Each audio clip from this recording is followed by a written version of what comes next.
All right. Good morning, everyone. We get started here. Okay. It's Friday's session on the S&P. Really just, nothing, significant, but we had a little bit of a pullback off the tops. You can see there we did finish on the lows of the day. Sectors mixed, but mostly to the downside. We did have, a couple more downbeat economic reports with housing data coming out. But I don't think the market's really looking at that as anything significant, simply because the weather has been so bad. No one, when it's freezing like that, nobody goes out and buys homes. So they'll delay that and push it out, and we'll probably get a big beat in the next month. So. We also had Dallas Fed Reserve President Fisher that states he would continue to support reductions in the monthly asset purchases, which is just continuing to keep up that line of jargon out of the Fed. So that's some sort of consistency there. In Asia this morning, we actually saw quite a significant pullback. I think China was down, is down now over 2%. Hang Seng, you can see obviously down over 1%. Nikkei's actually made a little bit of a recovery, only down 0.2% at the moment. Was down over 1%. Basically, the Aussie flat. We're seeing a little bit of profit taking, a little bit of nerves. I think also continued to be driven a little bit by China. I keep talking about this and I keep making mention of this. There's definitely a little bit of nervousness globally about the Chinese stories.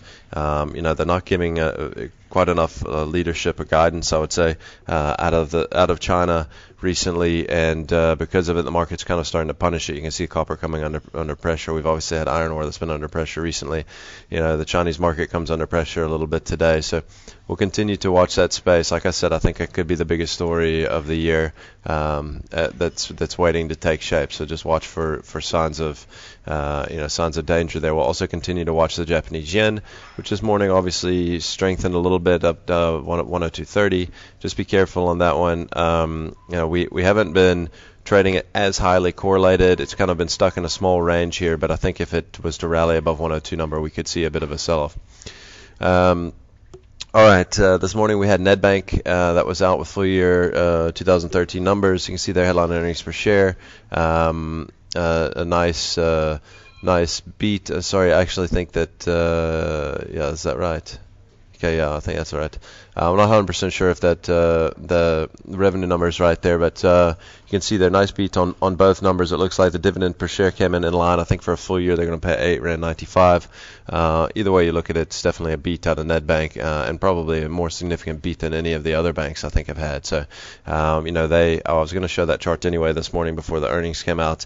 They're definitely in the best position to take advantage of higher interest rates. So, I think it's less of a worry maybe to be long them in the face of potential hikes between now and the end of the year.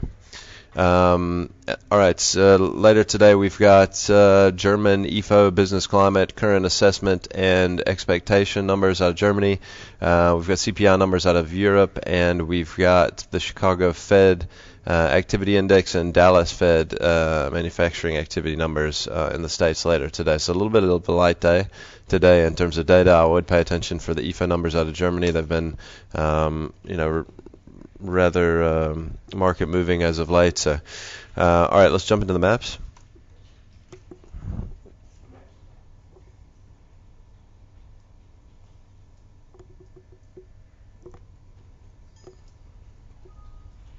Okay, first thing I'm going to have a look at here is actually going to be the FTSE.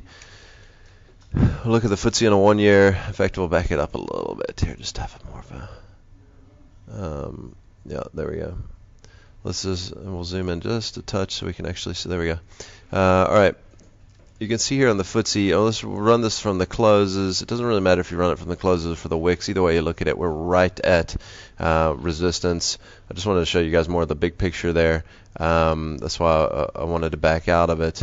You can see here we really right at resistance. Even if you draw it from the wicks, it's same sort of thing, right at resistance. Somewhere we touched right up at resistance on Friday. So Either way, the FTSE is at a critical point here. We've rallied really hard over the last probably 15 trading sessions, as we have everywhere. But the FTSE's really been hot. The mining space obviously has probably been the real reason for that. But if we can't manage to get above the levels here around, call it 68.45, 68.50, somewhere in there. If we can't pop above that level, remember this is on the spot, then I think we could see a nice little pullback off of this level. We have been a little bit range bound. You can see we've touched up on these levels several times now and kind of pulled back. So just watch it closely. I think there's a lot of the indexes are starting to look similar. Nedbank, which I was going to show anyway before the earnings were out this morning, I think it can be in real danger of popping up above this trend line this morning. If you really look at this, I know we got this big drop out here on the bottom, but if you look at it like that, this just looks like a big flag off of the back of this uptrend, which will really give us a hugely higher price target if we can get above about 204, somewhere in that neighborhood. If we can get above 204 in Nedbank, I really think this could be off to the races. I would expect them to trade well this morning. Those were very good earnings, but just watch it closely. To me, this is definitely looking like a flag pattern on the back of a longer term uptrend. And if we get above 204, like I said, I think there's a hell of a higher target, probably back to all-time highs somewhere up there. All right, MMI. MMI, I just want to show this. I think they had earnings a couple weeks ago.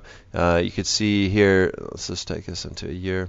The dropping support here at about 23, really dropping out of a flag pattern off of resistance, but kind of looking a little bit like a continuation pattern at the moment. Either way, it really failed this 24 number. You can see here on this day where we had this big red candle.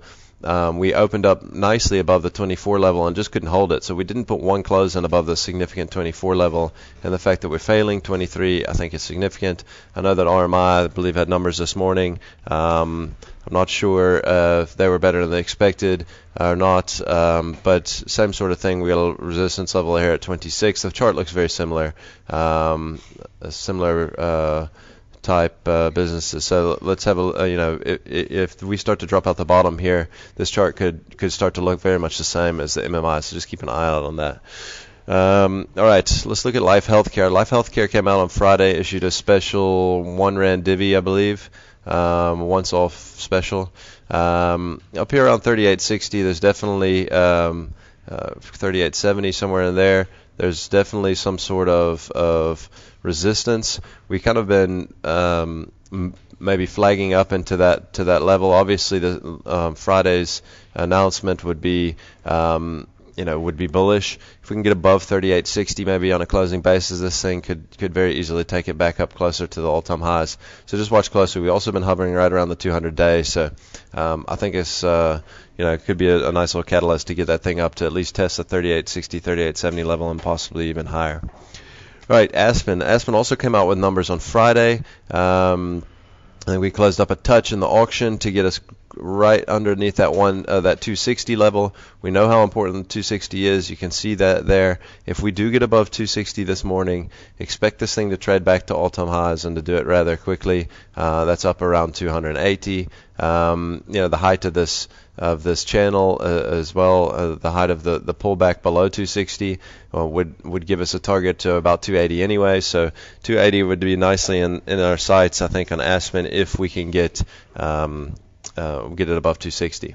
All right, and then the last one I'm going to show here is Investec. Investec at $78. We've had a breakout here. You can look at either chart, the INLs or the INPs. I don't know why there's two freaking listings. They trade at the same price, more or less. Anyway, either way, 78 is definitely your level. We've broken out here in a continuation pattern. I think if we get a pullback to $78, this thing might not be a bad little stock to have a nibble on if you're bullish. In the sector, and obviously the chart's looking very solid. So keep an eye on this one. If it gets back down to 78, it could be a nice little nibble in Investec. That's it for today, guys. Thanks a lot.